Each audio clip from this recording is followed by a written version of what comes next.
And we are live. Welcome back, ladies and gentlemen. I'm one of your co-hosts, Blake Ruffino. Alongside me is my counterpart and co-host, Joe DeLeone. Good evening, good sir. How are you? I am doing fantastic, Blake. It feels like there's been quite an uptick in things for us to talk about. It's just how I always know that things are heating up for the spring and for eventually the off season. We've got like 5 months until football, which feels insanely long from now. But I think we're going to have a pretty packed show today. I do. We do have a packed show. You and I will be getting to some spring football intel within the next couple of weeks. We'll take a little bit, I don't want to say a stop of some of these deep dives that we do, but, you know, spring is really starting to take way. There's a lot of buzz coming out of spring football that you and I will start getting to here over the next couple of weeks. And look, I mean, here's the thing, Joe. I say this every single year. Tomorrow, I will be out at LSU seeing Lane Kiffin's first spring football practice.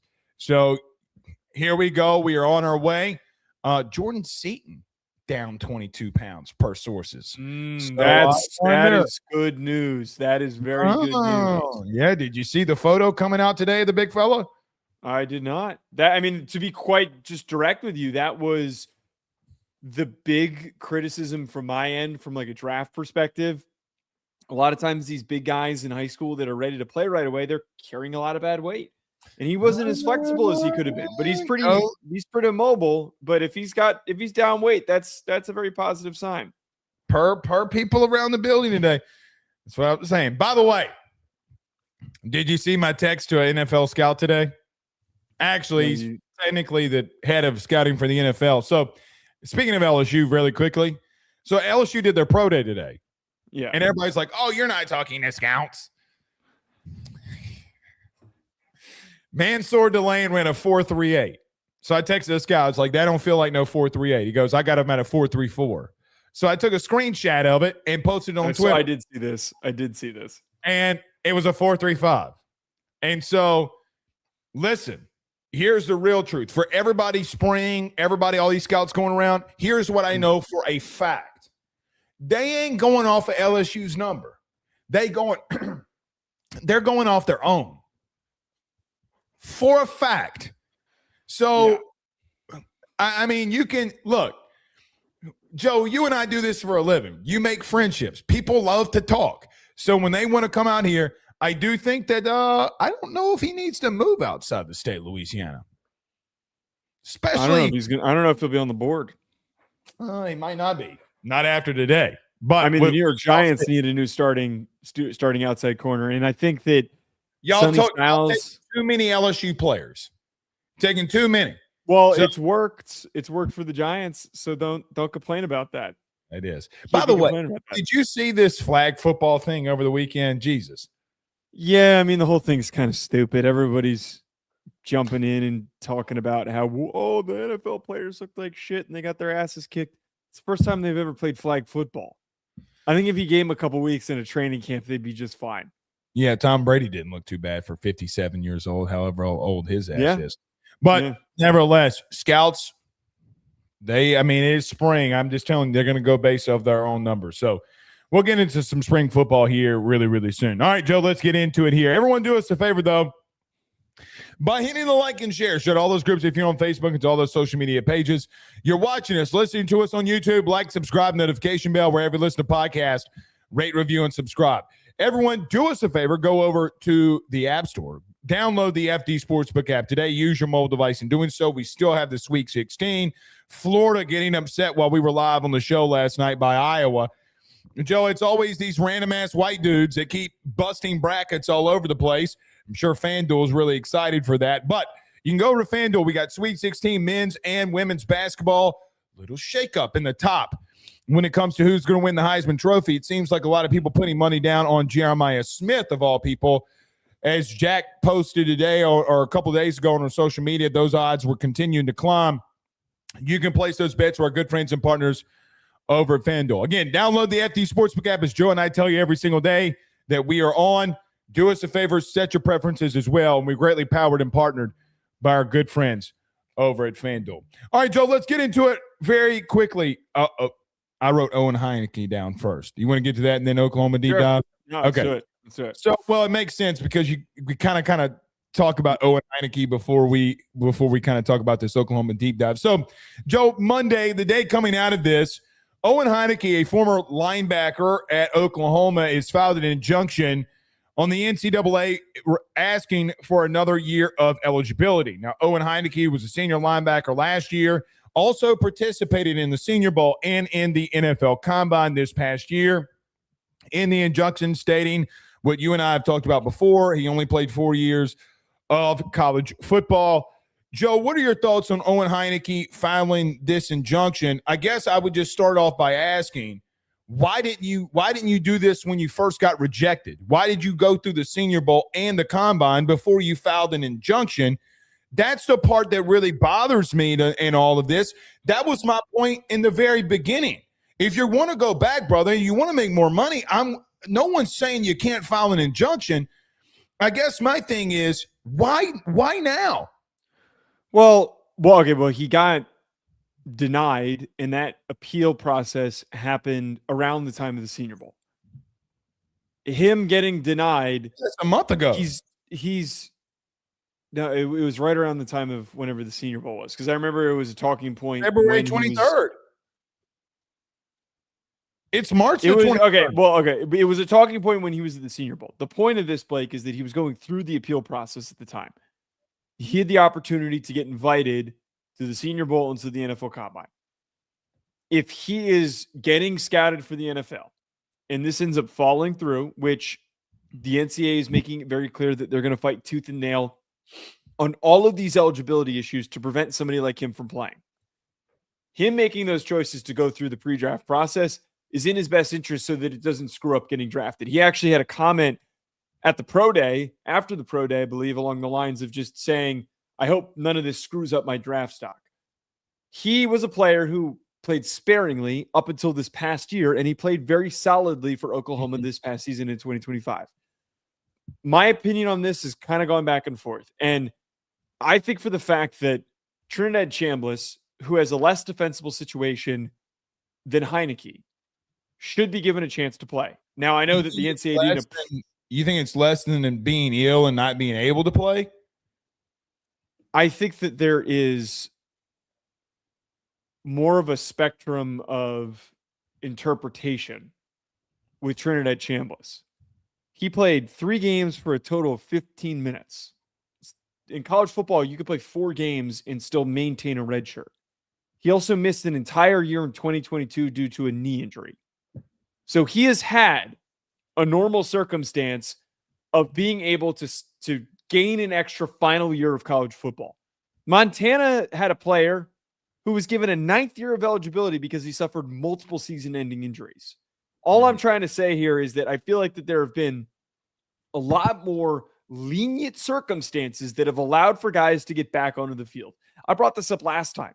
You know, these damn baseball players who come back and are in their late 20s and play quarterback at random schools. I think if that, of all things, is allowed, we should be allowing for Owen Heinecke to play. I don't agree that Chandler Morris should be able to play.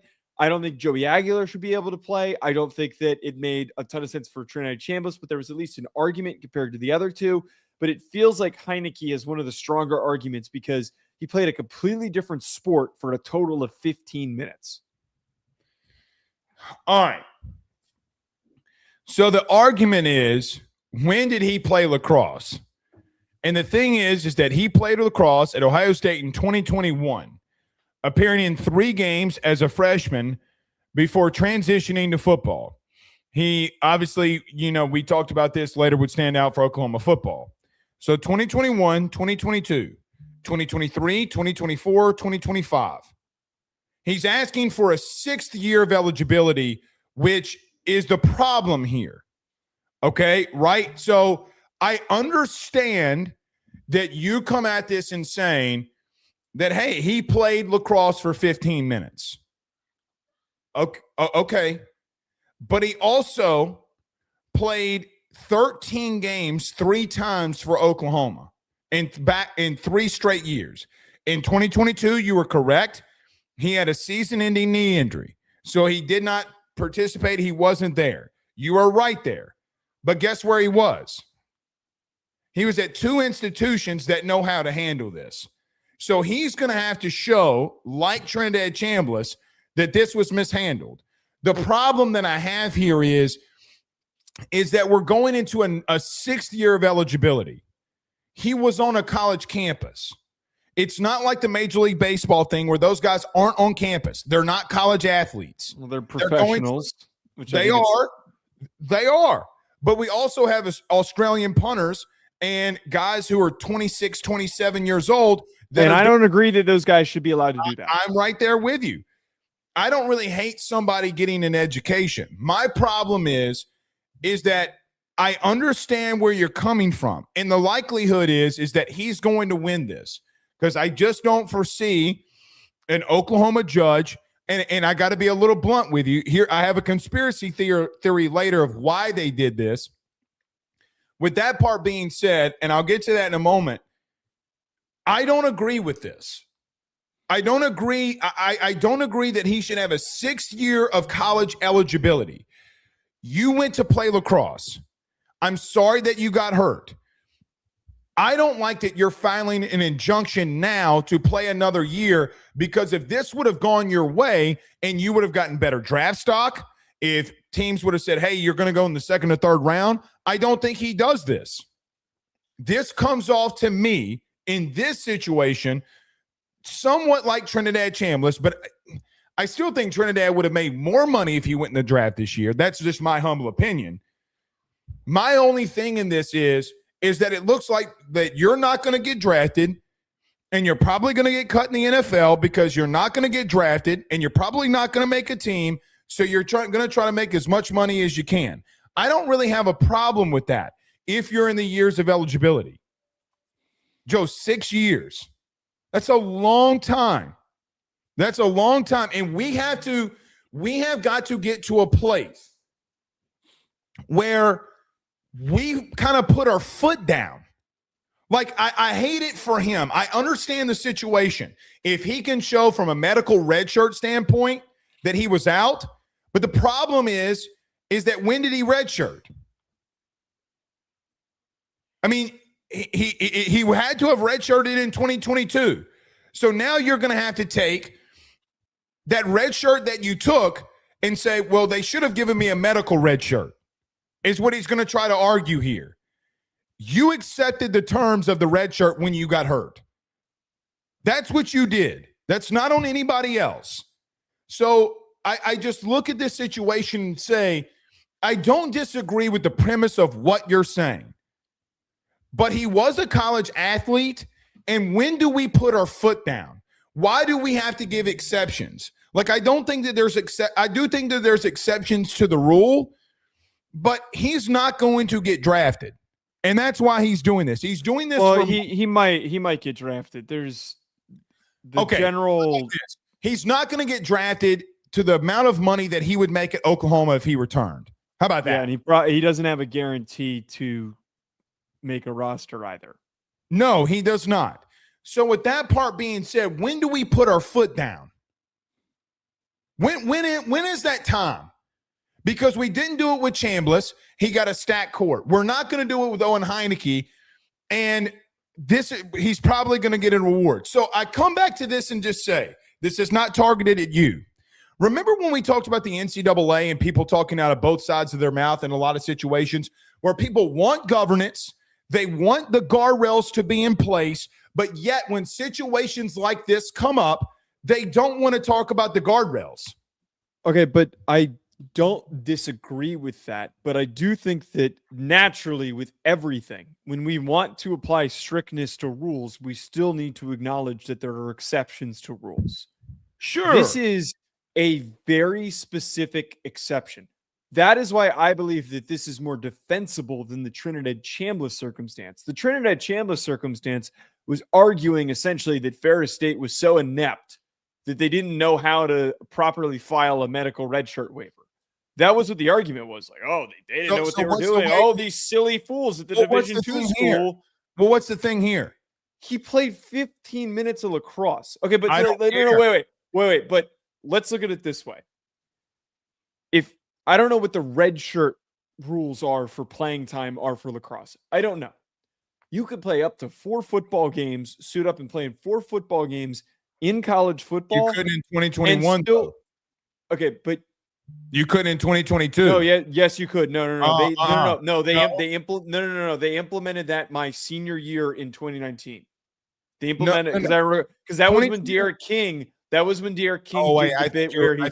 Right. I recall that my senior year because there were guys on my team. Yeah, you're right. You're right. There were guys on my team that were talking about doing it and that were thinking of transferring. No, you're right. You're right. 2021 stat 3 games for 15 minutes could be argued as a red shirt with playing time. 2022, I don't know why that he wasn't granted a medical red shirt. Maybe he didn't apply for one because he was a walk-on, whatever it was not given that medical waiver. A lot of guys are given medical waivers and are granted another year of eligibility. I mentioned there was a Montana player that was given 9 years of eligibility. This is where I don't agree with that either.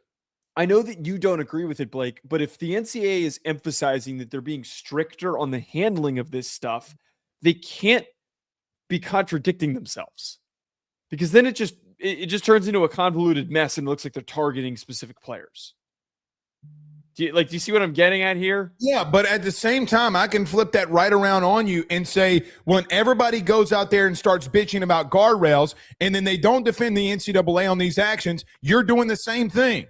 You got to stand on your own laurels too. You can't say, oh, the NCAA is going out here backtracking on what they're saying. And then with all due respect, everybody in the media that's defending guardrails does the same thing for situations like this. So you know what? You're the exact same people then.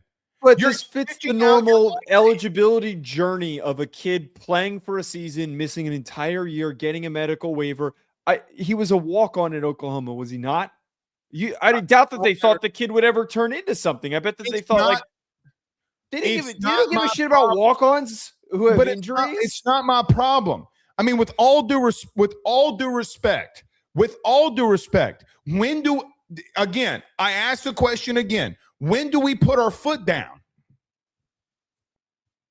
In the obvious situations like Joey Aguilar, Joey Aguilar was going for a 7th year of college football. That's different. That's the obvious situation. That's where the foot needs to be put down. It's 7 years. No, I think that obviously fits much further on the extreme of the spectrum, but in general, the obvious situations where there is a requirement of bending information in order to manipulate the situation to look favorable for said player's eligibility.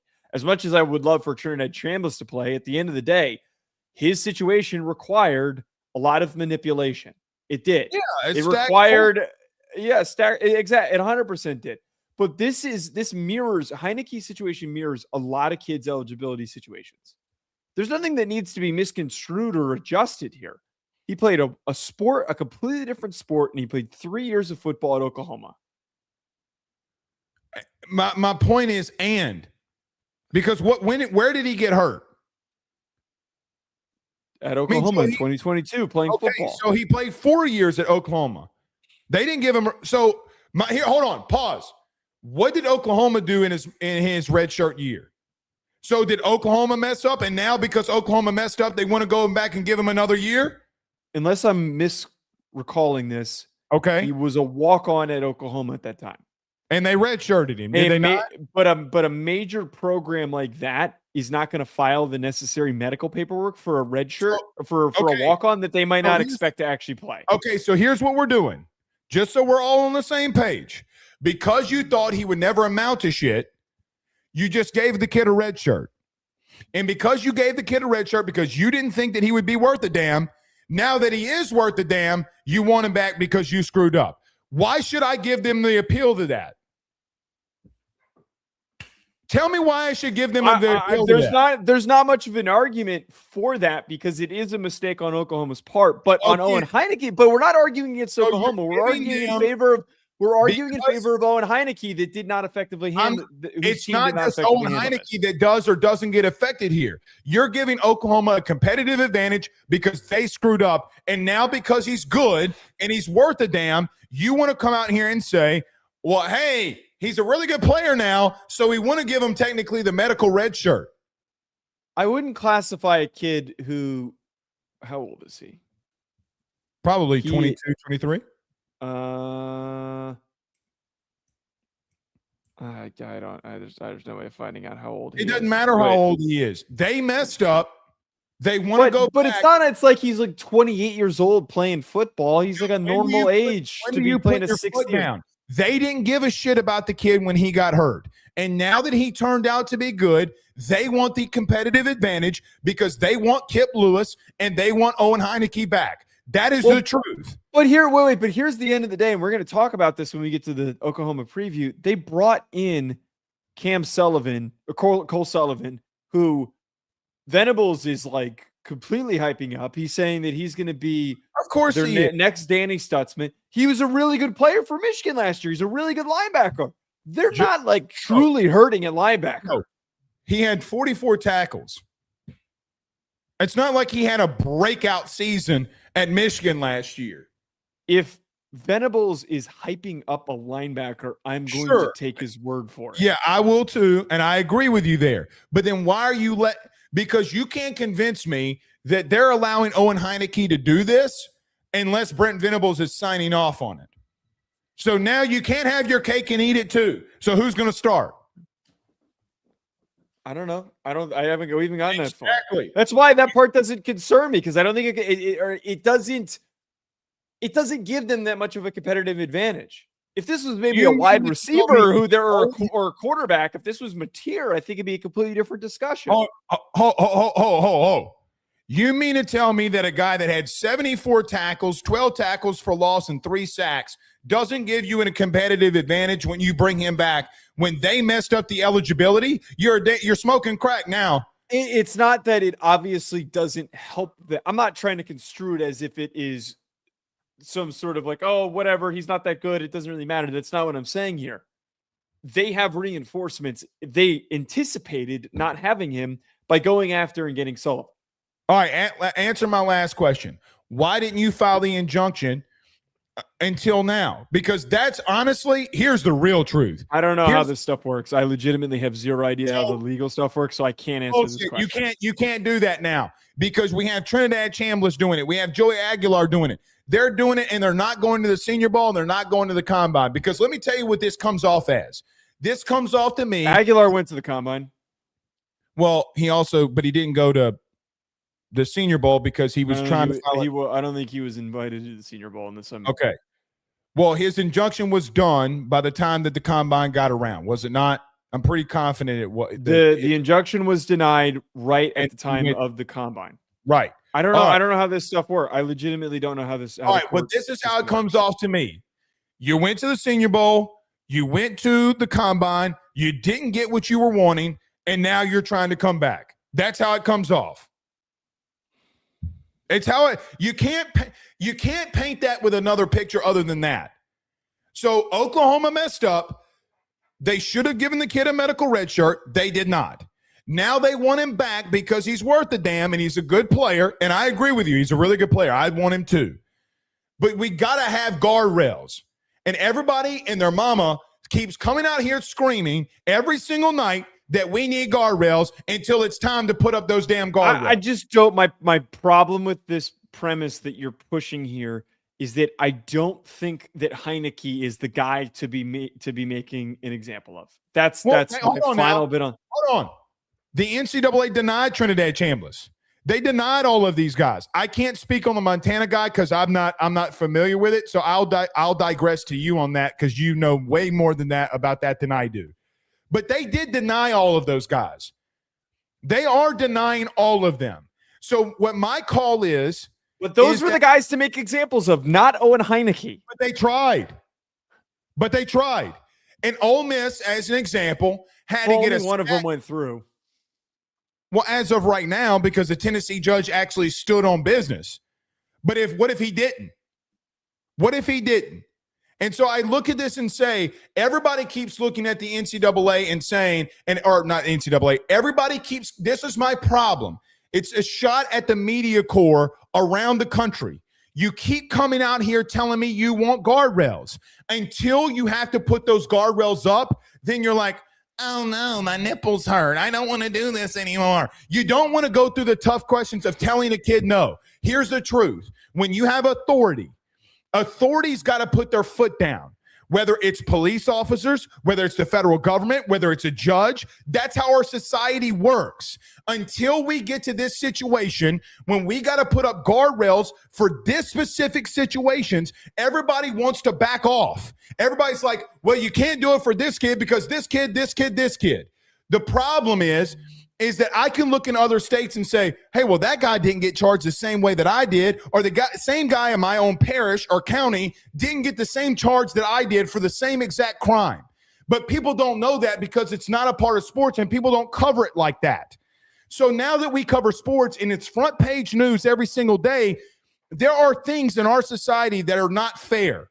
And I'm tired of having to come out here every night saying, everybody wants guardrails until it's time to put them things up. But I'm just going to continue to repeat this. I don't disagree with that. And I am not on the side of saying that Chandler Morris deserves extra eligibility. But like all these guys that are extreme circumstances that have like really weird excuses that they've made up in order to try and get extra eligibility. I just don't think that Owen Heinecke is the kid that you need to make an example of.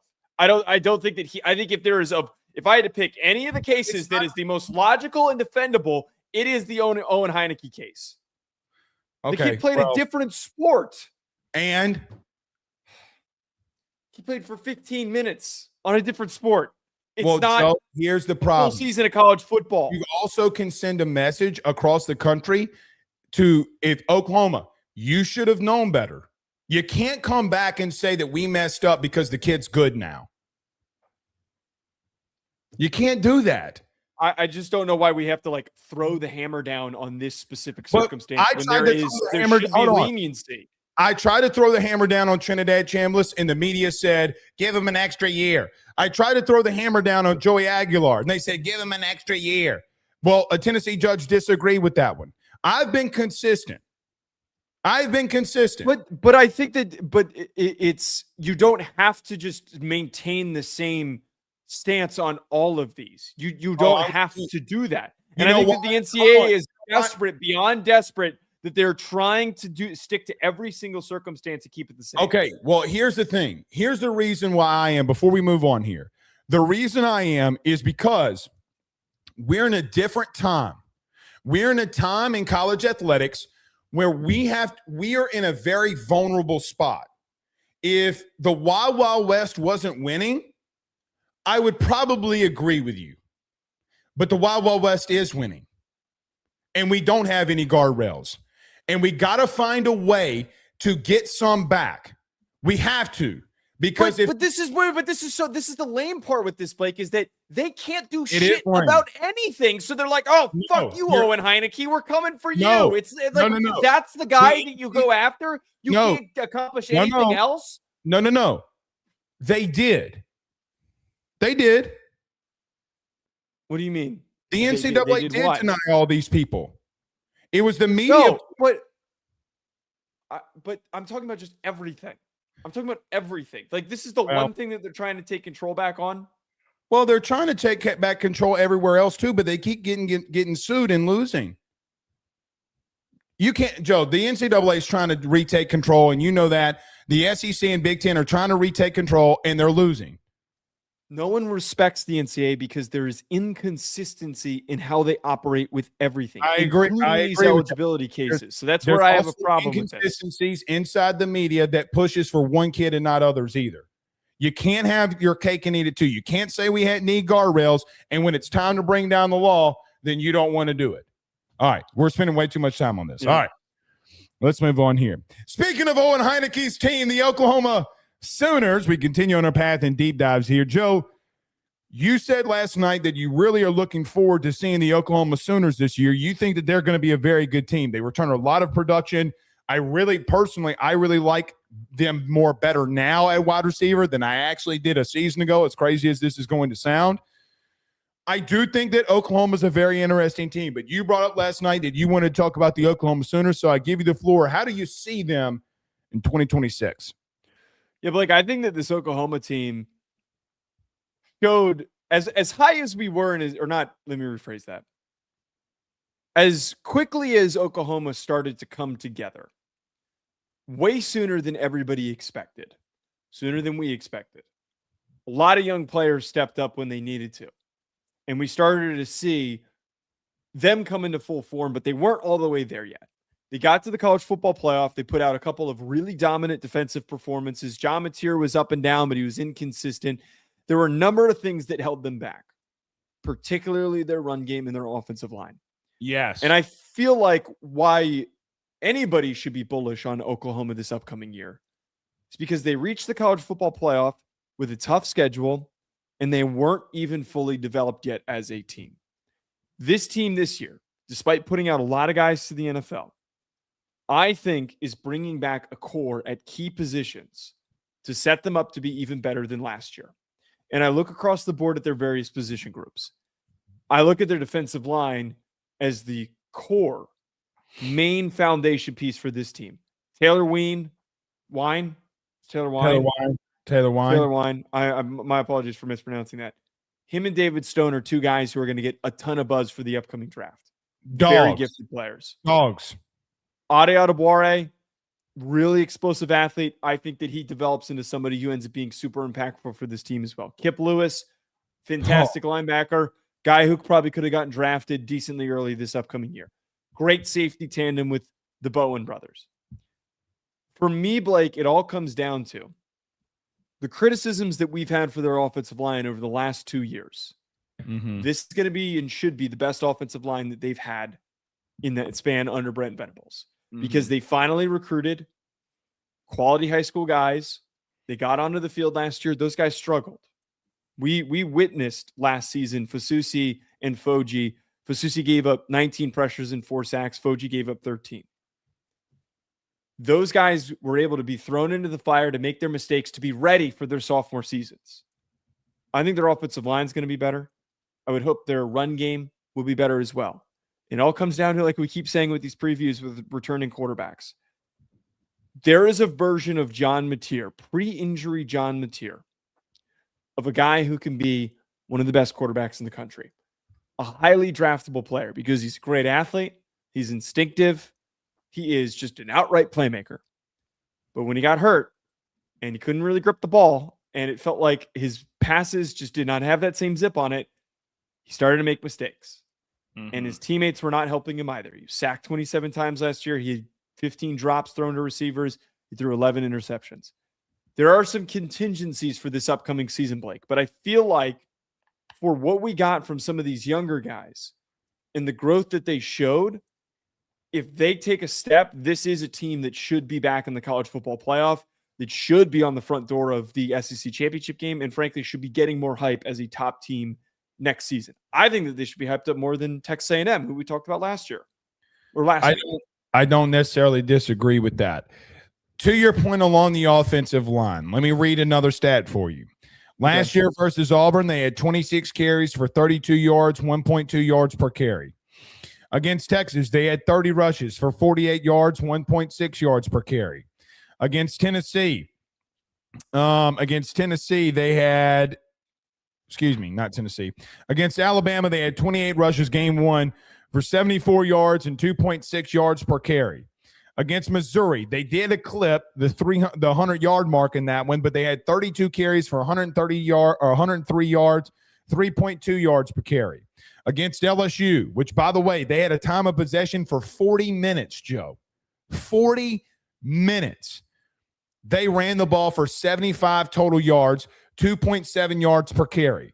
Against Alabama in the playoff, they had 33 carries for 55 yards, 1.7 yards per carry. So what does that all come back to? Joe, quite frankly, you led this off with Kip Lewis. You read this off with David Stone and all the guys that they're returning in their front seven. I know we just got done talking about Owen Heinecke. Owen Heinicke included. Their defensive front seven is as nasty. I wonder what happens without R. Mason Thomas. Like, that's going to be a big deal. Who's going to be that guy off the edge? However, defensively, man, they're turning to a lot of studs and a lot of production. It comes back, and Oklahoma fake media and Oklahoma fans get mad at us at this. We talked about in the preseason going into last year how is your offensive line going to look? And the truth of the matter was, when you went on that run after losing to Ole Miss, okay, because Ole Miss walked off in Norman, Oklahoma, and beat you down. I mean, it's just the truth. But after that, you went on a little bit of a run. You walked down Tennessee. Defensively, you did a lot of special things. You went into Tuscaloosa, Alabama, and beat them, and then you beat Missouri and you beat LSU. And the truth of the matter, Joe, and all of those is that defense is what prevailed. I just read those games off. What do you need to know? Offensively, you didn't really do anything. Now, a lot of this is going to be, well, Blake, the John Mateer injury. Okay, I understand. Well, God forbid, and I hope that he doesn't get hurt again. But here's the problem with the John Mateer injury. The games that we had, I don't know how I just burped there. The games that we had before that, we had Illinois State, we had Michigan, we had Temple, and we had Auburn. That's not really the murderer's row of teams that you got to go up against. Oh, and by the way, against Auburn, you had 10 sacks on defense, and you completely disrupted Jackson Arnold. And God forbid that some of those calls, you remember the Satanga call that happened, is it a catch? Is it not a catch? Does Cam Coleman, is that PI at the end? Are you going to really win that game? It was the defensive side of the football that 1,000% sustained you on the run that you had for the playoff. There's no disagreement. What is your offensive line and run game? Joe, you brought this point up last night, and it really has got me thinking over the last 24 hours.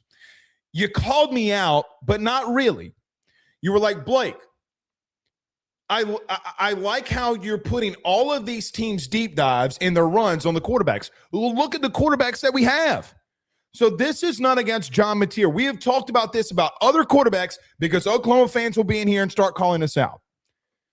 Joey's it's the turnovers for me. It's the run game and turnovers. I think that footwork has got to be better. I think decision-making's got to be better because he wasn't hurt against LSU. You can say he was hurt. No, he was not. He made bad decisions. He threw 3 interceptions. He threw bad interceptions versus Alabama in the playoff game, and he just was a bad decision maker. Can you clean up your footwork and be more polished in the pocket? Can you make better decisions? Joe, if he does that with what I think he's returning at the wide receiver position, because I got to be honest, I love Isaiah Satania. You're not going to like this take. I like him better than every receiver that was on the team last year. And I know that you loved, God bless it, their wide receiver. You love Burks. I liked Isaiah Satania more because of the elite level speed. But you bring in Parker Livingstone and you bring in other guys as well. The question is going to be, Terrell Harris is the guy that they brought in. He had 850 yards last year. I mean, I think he's a really good player. Can you sustain the run game? And are you going to have to find a run game again with John Mateer? And can he, quite frankly, if you're defending that his footwork was good, you blatantly don't know what you're talking about. He's got to be better at decision-making, and he's got to be better at not turning the football. A lot of their success definitely hinges on what John Mateer does. Yes. And I know it's a simple concept to talk about, like quarterback play has to be better. I do really think the way that he played against Michigan to me was the version of him that I think that we can expect, the high level performance of like what he can be. I know it sounds like excuse making, but I do think the thumb issue was a problem that was very clearly holding him back. I thought they rushed onto the field too quickly.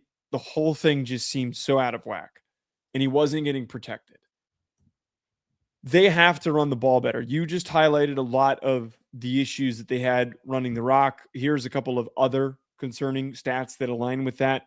Xavier Robinson, 3.56 yards per carry after contact. Blaylock was 2.39. So even after contact, these guys weren't picking up big plays. I don't know if there is someone hidden on their depth chart that could end up emerging and being impactful, but they got to get more out of this running back room. I'm a big advocate for DeLeone McCullough, who they hired, who was a part of the Raiders coaching staff and was previously part of Notre Dame's coaching staff. He was the guy who coached up Jeremiah Love and Jadarian Price. If you have a coach who is going to get the most out of your running backs, it's going to be DeLeone McCullough. I have to get more out of that group because this is kind of how I led this in. I have zero concerns what they're going to do on defense. Agreed. They're going to be a top 10 unit next year. They're going to step right in. They're going to kick everybody's ass. They lost R. Mason Thomas, but R. Mason Thomas was banged up half the year. And R. Mason Thomas tried to come back with a messed up quad, could barely really play against Alabama. And you've gotten all these dudes along that defensive line. I know there's some depth that's gone, like Grayson Halton's moving on to the NFL and along with R. Mason Thomas. I think that they're going to just be equally as disruptive with their front seven. Their success will be obviously driven from them winning games through their defense like they did last year, but they can't live and die off of these low-scoring games like they did last season. No, they There were can't. too many games where it was super freaking tight because they couldn't move the ball. I have a belief that it's going to be better. We talked about yesterday that we think that, Marcel Reed's got to be given a little bit of grace to grow and to improve. And I think the same thing applies here with John Mateer. If he stays healthy, he should re-enter that discussion as one of the best quarterbacks in the country. He's got all the tools. The only reason why I wouldn't give it to him is because he's been a starter for 3 other years. Be the only. Yeah, that's fair. He's shown big performances. It's just the inability to stay fully healthy. Oh, without a doubt. But the problem is like I turned to the last game of the regular season. I turned to the pick 6 against Bama. Joe, he threw 4 picks, almost had 2 pick 6s in the last 2 games. That's not a thumb issue. Like, here's what I hate. Okay, it's his thumb. His thumb did not make him throw it into triple coverage. All right, that's fair. You know what I mean? I think it destroyed his confidence. I think that ball. Well, where he could get the ball. Like, I got to try to make this throw, and he couldn't. I'm not disagreeing with that part. But my whole thing would be defensively, Joe, they had to have 10 sacks to beat Auburn. So to your point, you can't play again in all these low-scoring games again. And you can't do that to Georgia. You go on the road and play Georgia. Oh, well, we're kind of getting in their schedule. But quickly, though, because we're going to go there, and that's where we're going anyway. Yeah. Let's go ahead and go to their schedule. So, Joe, if you want to read off their schedule. Yes. So their schedule is, to a degree, lightening up a little bit compared to the brutal gauntlets that they had in the first 2 years. UTEP, this is their should-be win games that really shouldn't give them too much of a challenge that they should win. UTEP, New Mexico, Kentucky, at Mississippi State. I know that you feel that Mississippi State could be sneaky good this year, but Oklahoma, with how good their defense is, should be better than Mississippi State. Well, I just think that their quarterback situation, he could just take over. Yeah, Kamario Taylor's a dude. I completely agree with Kamario Taylor stepping up and doing some great things. He was impressive in the little spurt that we got from him last year. Yep. South Carolina at home and at Florida. They're tough matchups, which they should win, but are going to be hard games. They get Ole Miss at home, they get Texas A&M at home, and they go to Missouri. And then their toss-up games, which I think Ole Miss has got to go back to Norman. That's insane. Wait, yeah. Do they have?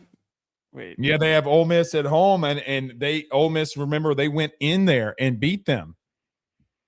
Ole Miss went into Norman last year, beat them, and they go back there again. I didn't register that. Yeah, that's crazy. Back-to-back years in Norman. That's insane. Well, they get them in Norman again. Unless football schedules is that website's wrong. At Michigan, at Georgia versus Texas. Those are the 3 games that I see as like toss-up games. Could go either way. Here's where I am. At Georgia, that's going to be a bloodbath. Yeah. Texas. Okay, well, I don't care what you think about Texas or don't think about Texas. I mean, that can go either way no matter what's going to happen.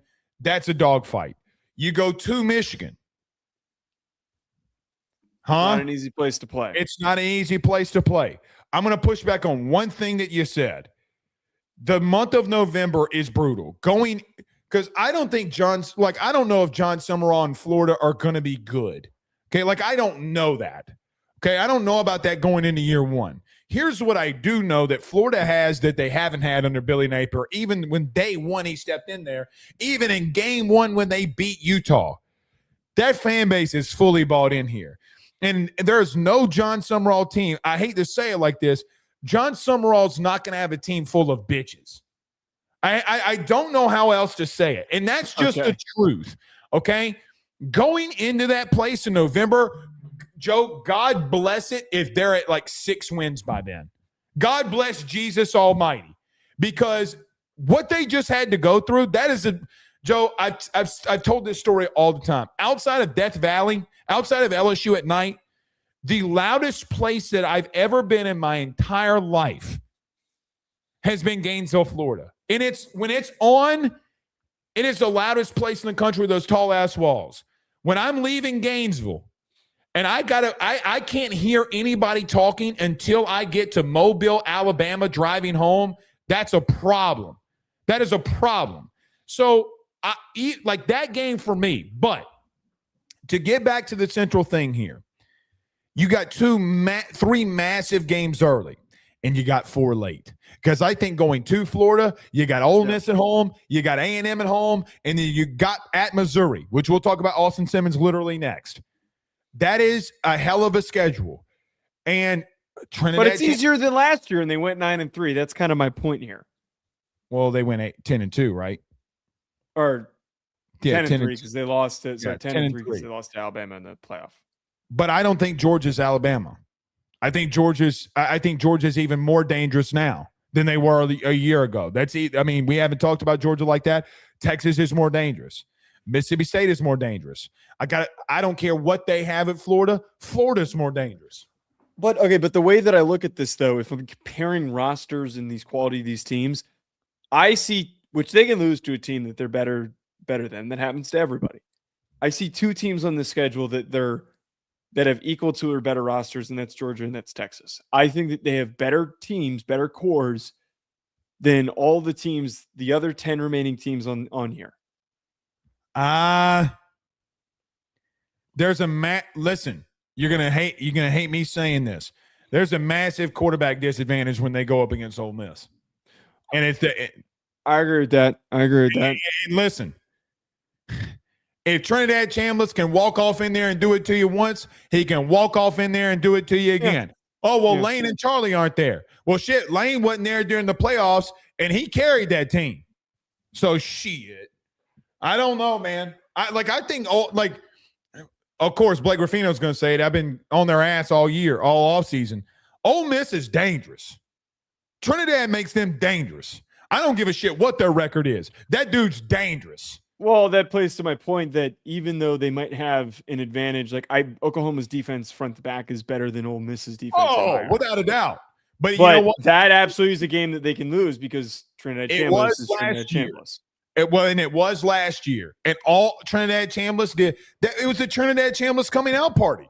When they walked off into Oklahoma, that was his real coming out party. Really and truthfully.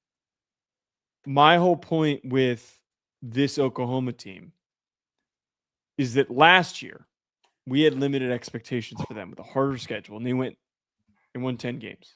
I agree. With more beatable opponents, not like a total ass gauntlet, and an improved roster, an improved offensive line, hopefully with the development of those guys returning. This sets up for them to, at the very least, I think that if they can't go 10-2 again, that is a disappointment in my eyes. They should be able to hit 10-2 again with a lot more things going in their favor. For them to be able to have strained as much as they did last year and to have survived, 10-2 is on the table. Here's where I'm at. I think they lose to Georgia. I think they lose to Texas.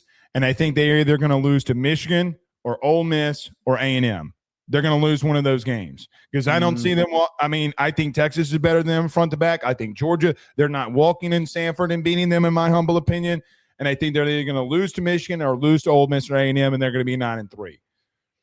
That's just where I see them. So I can't go with that. Okay, well, you ain't got to do anything, but they going.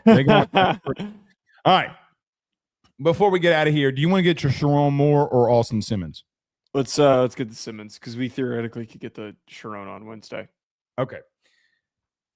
Austin Simmons has been announced as Missouri's quarterback one going through spring football. The former Ole Miss redshirted freshman quarterback, who Joe hasn't even turned 20 yet, going into his third year of college football.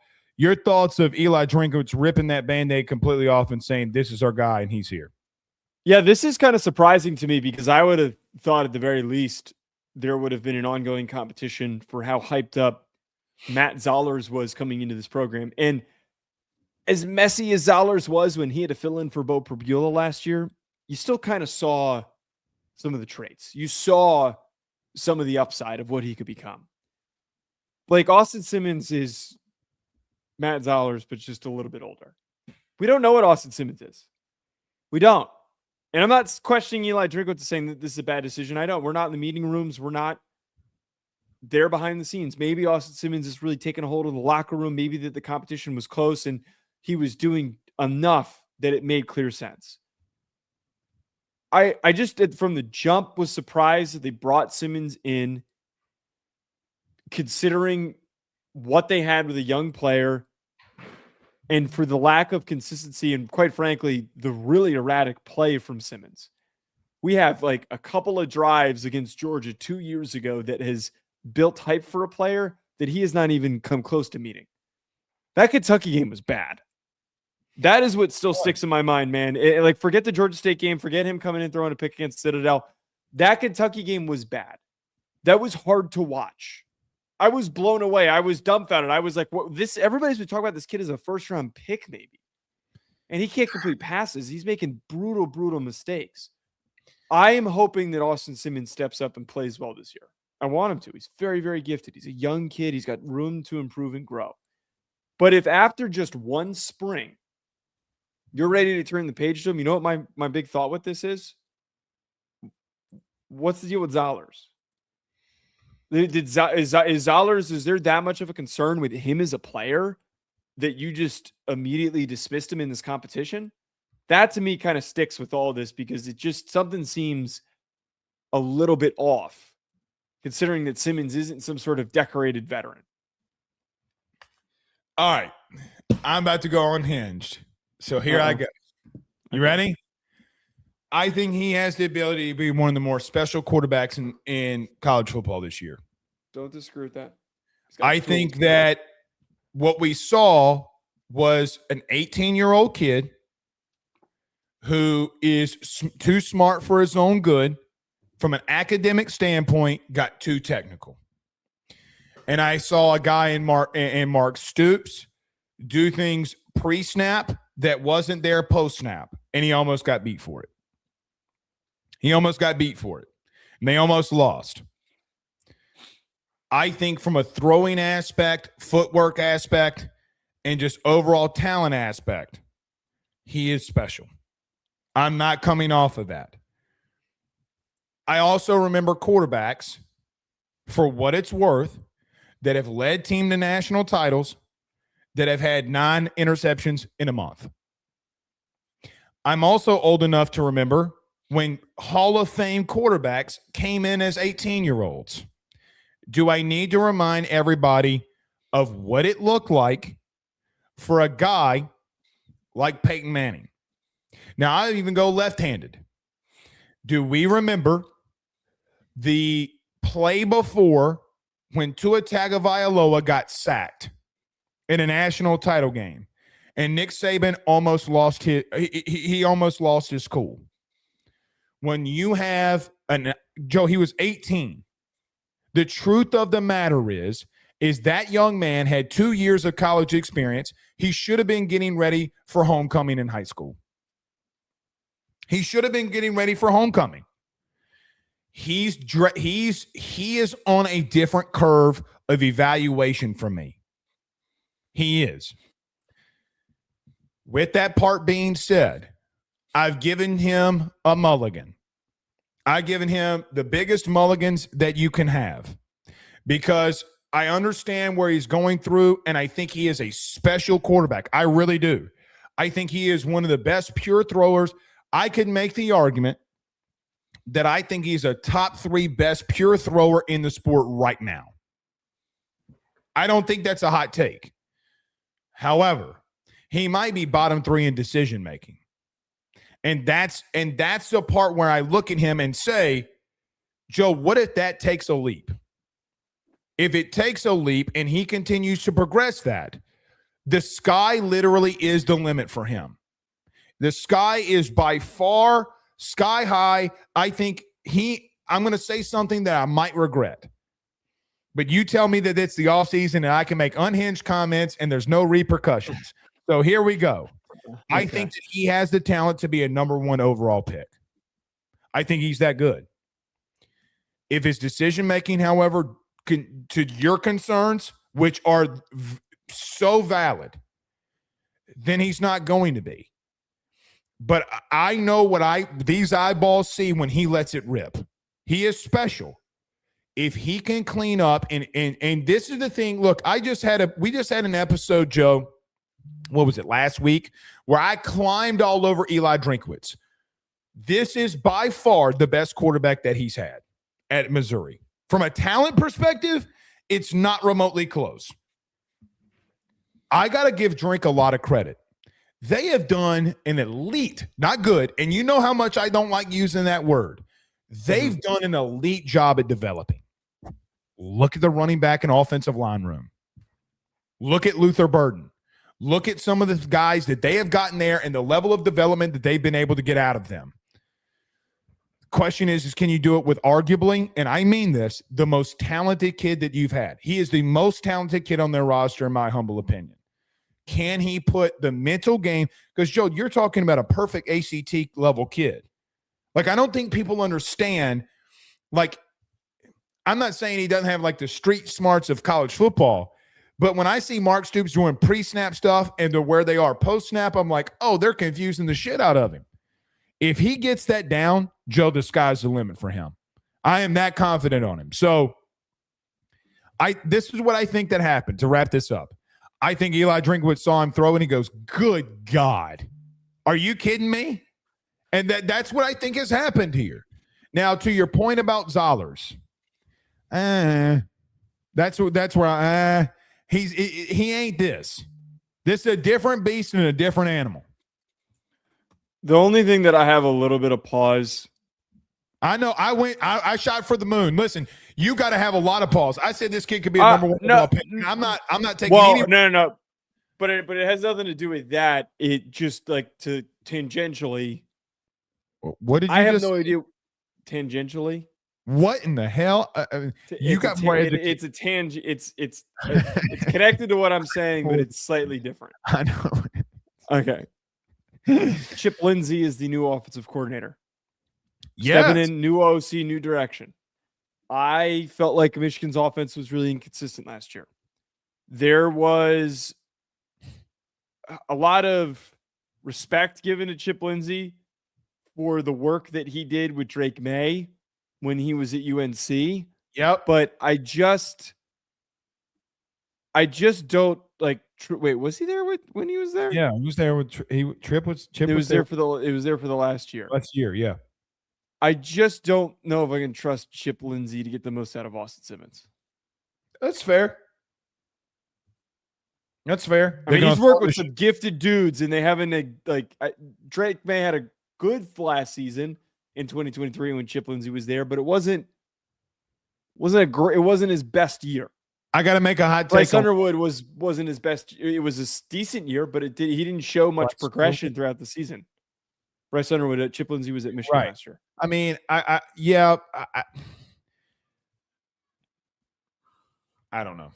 All right, well, I think he could be a number 1 overall pick. I think he's that special. He's that gifted. It just he is that. Why didn't he go to LSU? I know we're trying to wrap up here. Why didn't he go to LSU? Because they were in the playoffs, and I think that LSU needed a quarterback that they knew that could start now, and I don't think Austin Simmons wanted to sit. It's kind of like the Hussein Longstreet situation. Like, hey, man, you got to understand where we're going. We're going with – I mean, do you want me to rip the Band-Aid off? if Damon Williams enters that portal, we're going to go after him. And if Sam Levitt goes in the portal, we're going after him. And they told the same thing to Longstreet, and they told the same thing to Austin Simmons, and Austin Simmons did not want to sit, if you wanted to hear the truth. That makes sense. That tracks. And he didn't want to sit. And I think you want me to tell you the other thing of the SEC schools that were highly interested. Here's what I know. I was told that 15 out of the 16, obviously Ole Miss, 15 out of the 16 wanted to bring him in. Nobody would give him a starting position outside of Missouri. So that concerns me. That's kind of my point. Well, they said he had to come in here and compete. And I mean, I don't really, what are you going to say to that? I guess we'll find out if it pans out. And I don't think he wanted to go to Kentucky, even though some of those rumors said that he did. So we'll see. All right. We're out of here. Joe and I will see you on Wednesday. Some spring football intel. We'll get to that. Till then, we'll see you all soon. Peace.